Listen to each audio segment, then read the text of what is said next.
Hello guys, आज हम बात करेंगे ईसीजी के बारे में। लास्ट लेक्चर में हमने हार्ट के बारे में बात करा था। हार्ट कितने पार्ट्स होते हैं, कितने कंपोनेंट्स होते हैं, कितने टाइप के हार्ट होते हैं, ह्यूमन में कौन सा हार्ट होता है, उसके डिफरेंट फंक्शंस क्या होते हैं। थोड़ा सा आपको हार्ट के बारे में भी जानना रह गया है, वो जान जाइएगा, उसके बाद ही आप ईसीजी के बारे में समझ पाएंगे। तो आइए शुरू करते हैं ईसीजी के बारे में। उससे पहले समझते हैं हार्ट के कुछ और फंक्शंस।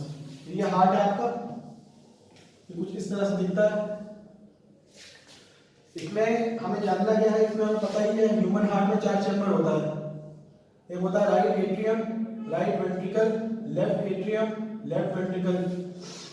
इसमें हमें अलग से जो चीजें जाननी है, हम लोग जान चुके हैं सारे सब चीजों के बारे में, बट अलग से जो चीज जाननी है वो है एसए नोड, एसए नोड।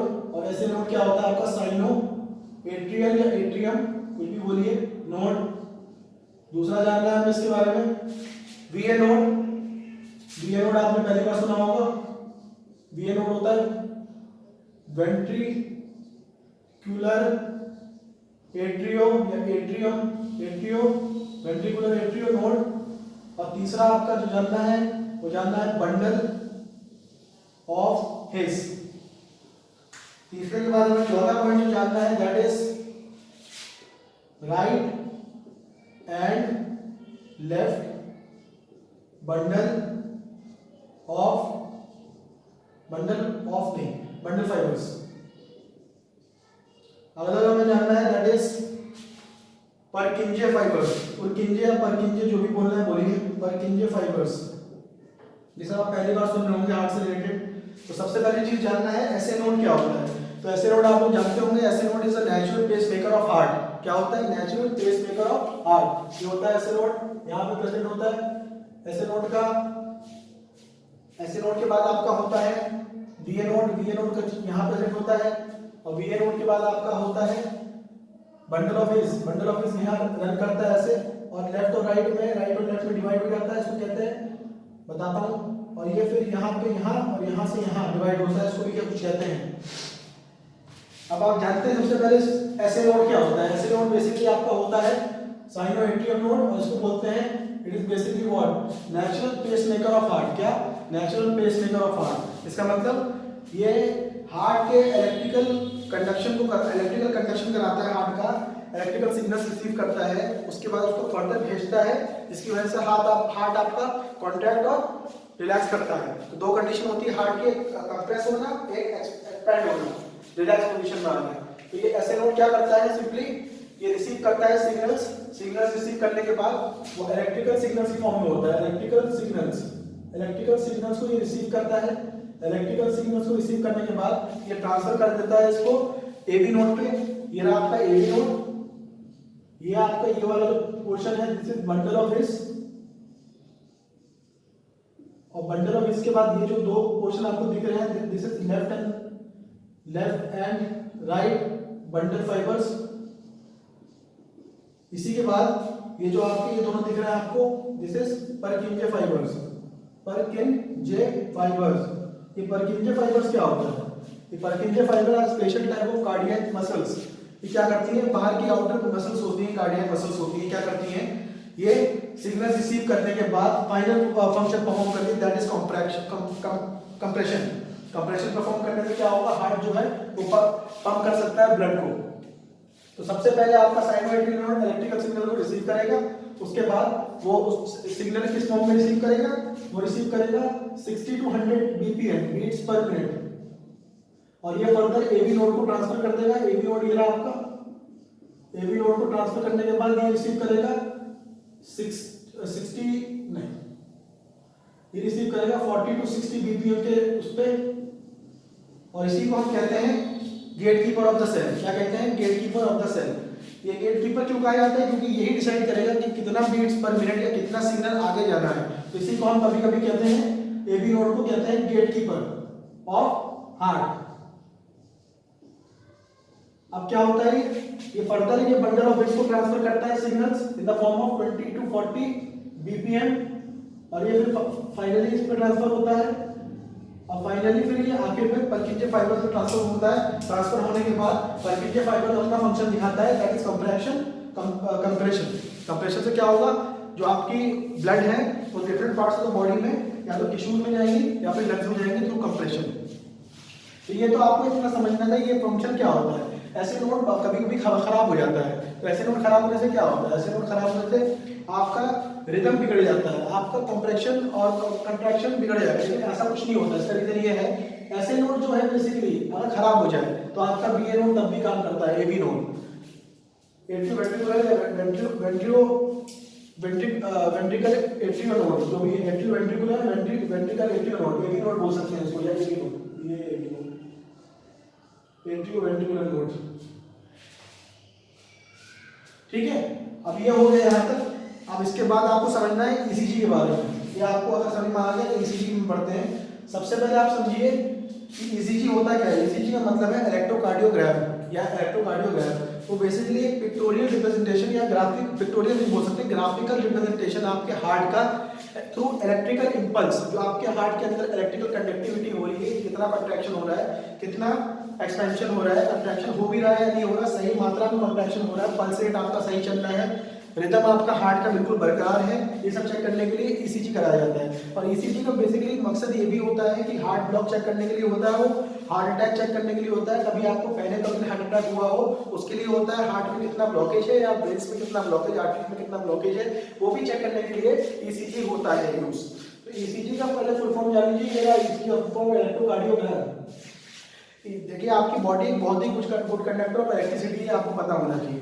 अगर हार्ट आपका इलेक्ट्रिकल इंपल्स जनरेट कर रहा है तो वो थ्रू आउट द बॉडी, क्योंकि हार्ट एक अहम हिस्सा है बॉडी का, तो heart will also generate electrical impulse, क्या नाम है, ऑन द ब्लड। तो ब्लड पे electrical impulse generate, sorry, on the fibre, वो मसल्स ऑफ हार्ट।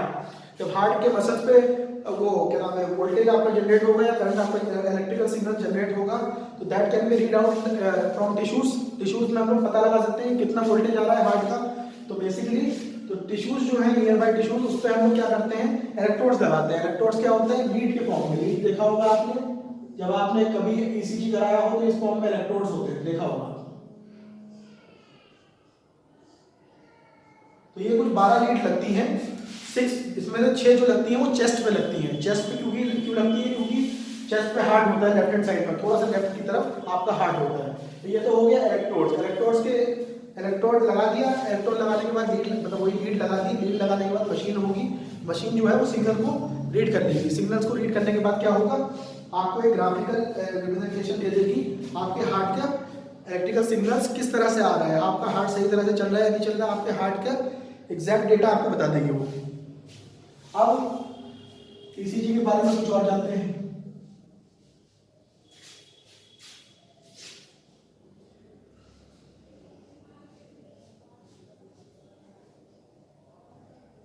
देखिए ईसीजी का कुछ फिगर आपको ऐसे देखने को मिलेगा, ये कुछ ईसीजी का फिगर ऐसे कुछ होता है।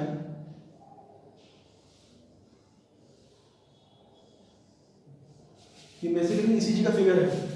ये चार्ट में एक सिंगल पल्स की बात कर रहा हूँ, एक सिंगल पल्स ऐसे कुछ होती है जिसमें सब कुछ होता है आपका। इसमें क्या होता है, इसको बोलते हैं P, इसको बोलते हैं Q, इसको बोलते हैं R, इसको बोलते हैं S और इसको बोलते हैं T। ये PT है और ये QRS कॉम्प्लेक्स बोलते हैं इसको।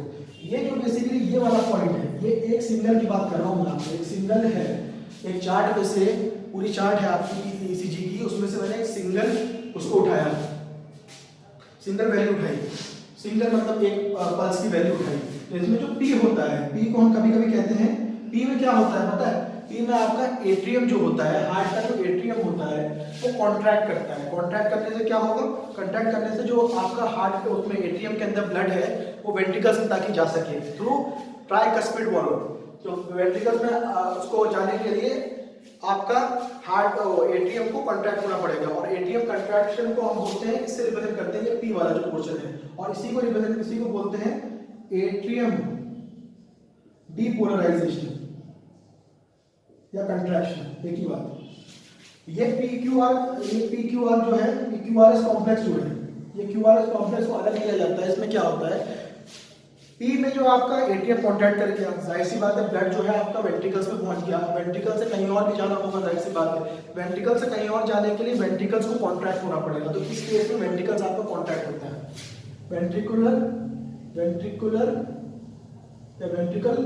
वेंट्रिकुलर डीपोलराइजेशन बोलते हैं इसको। देखिए एक कंडीशन ऐसी भी होगी जहां जहां ये एक आपका, जब ये आपका एट्रियम कॉन्ट्रैक्ट हो रहा था तो वेंट्रिकल्स आपके रिलैक्स थे, और जब आपका वेंट्रिकुलर कॉन्ट्रैक्ट होगा ब्लड को पंप करने के लिए तो उस केस में आपका एट्रियम रिलैक्स होगा, तो एट्रियम रीपोलराइजेशन कहेंगे हम, उस केस में आपका एट्रियम रीपोलराइजेशन होगा, मतलब एट्रियम रिलैक्स होगा। अब वेंट्रिकल कहाँ रिलैक्स होता है? वेंट्रिकल पी पॉइंट पे रिलैक्स होता है, उसको बोलते हैं वेंट्रिकुलर रीपोलराइजेशन। तो यही आपका ये चीज मेजर करता है, यही सारी चीजें बताता है कि हार्ट कैसे चल रहा है, सही चल रहा है या नहीं चल रहा। यही आपका सारे क्राइटेरिया है। एक ग्राफ है, ग्राफ बताता है आपको कि हार्ट आपका किस मात्रा में चल रहा है, किस तरीके से चल रहा है, ब्लॉकेज है या नहीं ब्लॉकेज। आप जानते हैं ईसीजी ग्राफ पेपर के बारे में। ईसीजी ग्राफ पेपर कुछ आपका किस तरह से होता है, इसमें बहुत सारे बॉक्सेस होते हैं, आपको सिंपल तरीके से बताने की कोशिश कर रहा हूं। देखिए ईच बॉक्स को हम लोग बोलते हैं बिग बॉक्स, हर एक बॉक्स को बोलते हैं बिग बॉक्स। और इस बिग बॉक्स को जब हम जूम करके देखेंगे तो इसके अंदर बहुत सारे स्मॉल बॉक्स होते हैं,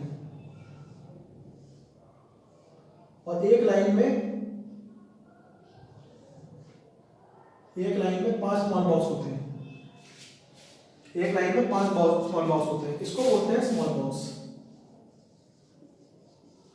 जब ग्राफ पे आपकी रीडिंग आएगी, जब रीडिंग आपकी ग्राफ पे आएगी तो इन दैट केस क्या होगा, जाहिर सी बात है टाइम बढ़ेगा, टाइम बढ़ेगा तो पल्स जनरेट होगा, पल्स जनरेट होगा टाइम जैसे जैसे बढ़ेगा। तो ये जो टाइम होता है तो स्मॉल बॉक्स का, तो स्मॉल बॉक्स एक स्मॉल बॉक्स से चीज आपका रीडिंग आती है, तो स्मॉल बॉक्स की जो टाइमिंग होती है दैट इज 0.04 सेकेंड। अब there are 5 small box in a big box, क्योंकि हम पूरे में 25 होता है लेकिन एक लाइन का लेंगे क्योंकि हमें ग्राफ बनाना है, graph is always measured in 2D, तो इसलिए एक लाइन की हम बात करते हैं, एक इधर और एक इधर। अब मैं बताता हूँ इधर क्या होता है, पहले इससे जान लीजिए कि एक लाइन का, एक बिग बॉक्स का जो टाइमिंग होती है that is 5 into small box timing, that is equal to 5 into 0.04 which is equal to 0.20 second. तो ये कुछ ऐसा दिख रहा है।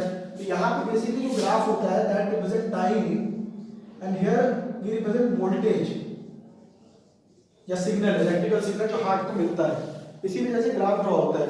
और वोल्टेज में भी जो एक बिग स्मॉल बॉक्स होता है, जाहिर सी बात है जो ऊपर की बॉक्स होगा दैट रिप्रेजेंट वोल्टेज, वो भी 5 ही होता है। तो ये जो एक स्मॉल बॉक्स की वैल्यू है दैट इज 0.1 मिली वोल्ट, तो ये 0.1 मिली वोल्ट है। तो मिली वोल्ट में हम लोग वैल्यू मेजर करते हैं इलेक्ट्रिकल कंडक्शन की, और इसकी वैल्यू जो मेजर करते हैं वो टाइम में मेजर करते हैं, तो आपको ग्राफ मिल जाता है। तो ये बेसिकली क्या है, ईसीजी का पेपर है। तो ईसीजी के पेपर से आप क्या मेजर करते हो, ईसीजी के पेपर से आपको ग्राफ मिलता, ईसीजी के पेपर से आपको एग्जैक्ट ग्राफ मिलता है, और ग्राफ को स्टडी करने से हमें बहुत कुछ मिलता है, वो मैं आपको आगे बताता हूँ। जैसे हार्ट रेट है, आपका रिदम है, और क्या बहुत सारी चीजें हैं। नेक्स्ट हमें ईसीजी में क्या क्या जानना है, सबसे पहली चीज number 1, identify and measure the P wave, या आइडेंटिफाई भी कह सकते हैं पी वेव। नंबर 2,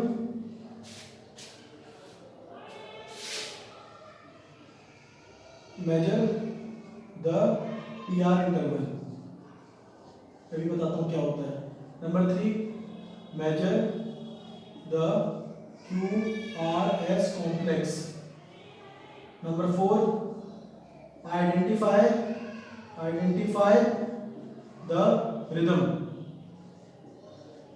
रिदम क्या होता है, सही रिदम में काम कर रहा है, धक धक धक धक धक धक ऐसे चल रहा है, या धक धुक चल रहा है, डिपेंड करता है। हार्ट एकदम सही मात्रा में चल रहा है या नहीं चल रहा है, दैट इज कॉल्ड रिदम। और 5वां जो आपका दैट इज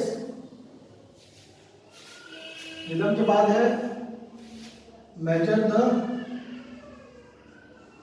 पल्स या हार्ट बीट। और छठा जो है that is interpret your straight. देखिए सबसे पहली चीज जो आपको जाननी है वो है ग्राफ के बारे में जानना है। तो आपने ग्राफ, अभी मैंने बताया आपको ग्राफ कुछ किस तरीके से होता है। कुछ इस तरीके से आपका ग्राफ होता है। ये कुछ ग्राफ है जिसमें ये वाला पॉइंट आपका P है, ये Q है, ये R है, ये S है और ये T है। तो QRS कॉम्प्लेक्स है और यहां से यहां तक की वैल्यू को P के स्टार्टिंग और Q के स्टार्टिंग तक की वैल्यू को हम बोलते हैं PR इंटरवल। ठीक है, एंड तक मार्जिन, ये PR इंटरवल है आपका, ये PR इंटरवल है। दूसरी चीज एंड तक की मार्जिन सही है, PR इंटरवल ये है, ये P वेव है आपकी, ये QRS कॉम्प्लेक्स है। ठीक है, ये T वेव है। सबसे पहले उसने कहा identify and measure the P wave, identify measure the P wave को आप देखिए, P वेव कुछ इस तरह से आपको दिख रहा है। अगर P वेव ऐसे है या P वेव ऐसे है तो इसका मतलब एट्रियल डिसरिथमियास की प्रॉब्लम है। डिसरिथमियास का मतलब ये आपने सबसे पहले पढ़ा था, P का मतलब है एट्रियम आपके कॉन्ट्रैक्ट होते हैं, P वेव का मतलब है एट्रियम आपके कॉन्ट्रैक्ट हो रहे हैं। जब कॉन्ट्रैक्शन इसका मतलब सही नहीं है, अगर ये स्ट्रेट हो या अपराइट हो, ये इन्वर्टेड हो, देन इन दैट केस आपका ये ठीक नहीं है, डिसरिथमियास की प्रॉब्लम, रिदम बराबर नहीं है, एट्रियम सही से आपका कॉन्ट्रैक्ट नहीं कर रहा है। दूसरा है measure the PR interval. Basically PR interval की जो वैल्यू होती है that is in between 0.12 to 0.20 second. तो ये अगर 0.20 सेकंड से ज्यादा है, ये PR इंटरवल मेजर कर लेंगे, लाइन को स्केल से मेजर कर लेंगे, यूनिट से मेजर कर लेंगे, बॉक्स से मेजर कर लेंगे। अगर ये ज्यादा है इसका मतलब ये भी एक तरह से डिसरिथमियास की प्रॉब्लम है, रिदम सही नहीं है, बरकरार नहीं है। रिदम बरकरार नहीं है, देयर में भी अ हार्ट ब्लॉक, हार्ट का ब्लॉकेज है कहीं ना कहीं।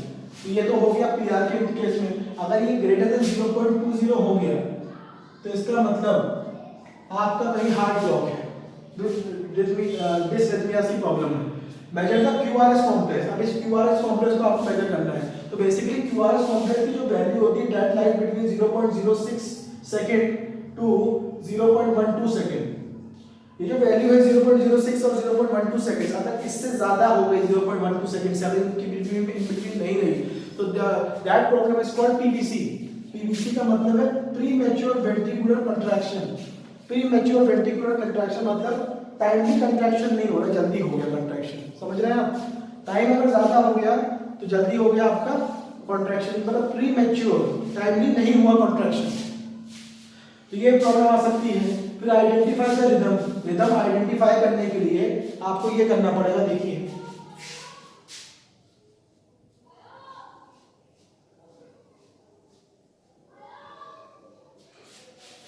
रिदम को आइडेंटिफाई करने के लिए सबसे पहली चीज आपको क्या जाननी पड़ेगी, एक ग्राफ। तो ग्राफ कुछ आपका इस तरह से होगा,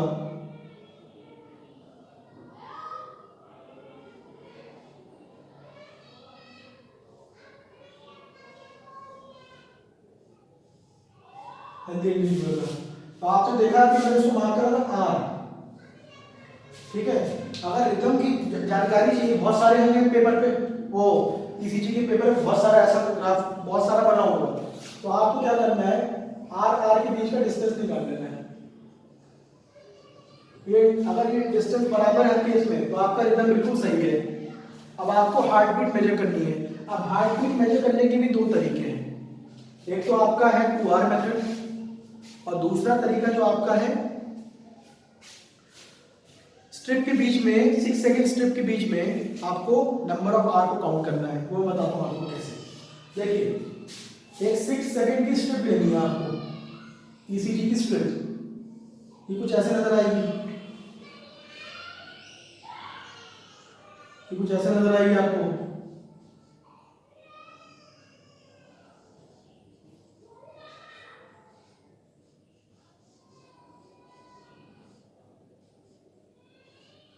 कुछ ऐसा नजर आएगी। इसमें 3 पॉइंट होते हैं, 3 पॉइंट को हम लोग 3 पॉइंट के बीच में हम लोग क्या करेंगे, 3 पॉइंट के बीच में हम नंबर ऑफ R को काउंट कर लेंगे, नंबर ऑफ R को काउंट कर लेंगे। इन तीनों के बीच में नंबर ऑफ R कितने आते हैं उनको काउंट कर लेंगे। जनरली हेल्थी इंडिविजुअल के केस में तो नंबर ऑफ R होता है दैट इज अराउंड 6।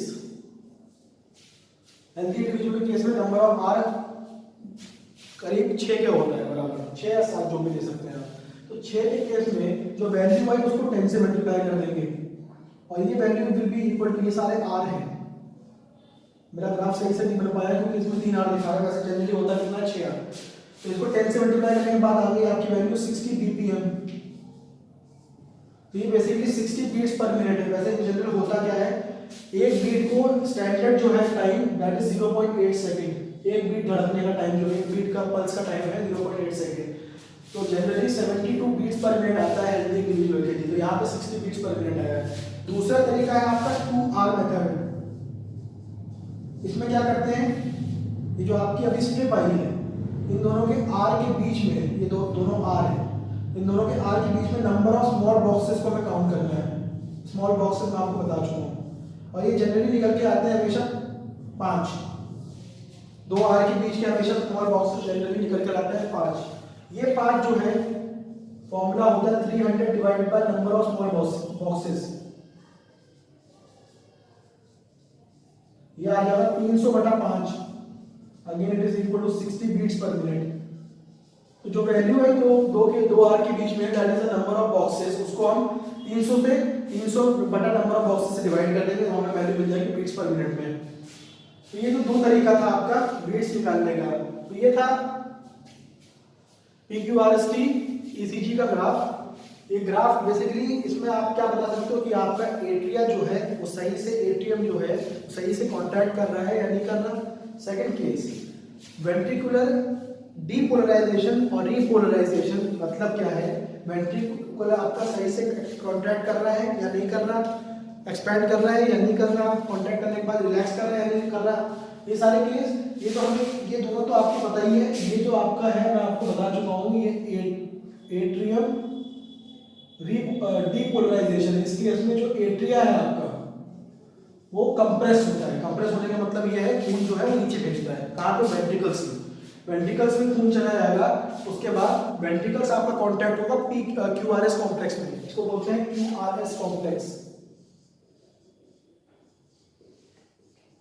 इस केस में जब वेंट्रिकल्स आपका कॉन्ट्रैक्ट होगा तो एट्रिया क्या करेगा, रिलैक्स करेगा। तो वेंट्रिकल डीपोलराइजेशन होता है और एट्रियम रीपोलराइजेशन होता है। और फाइनली क्या होता है,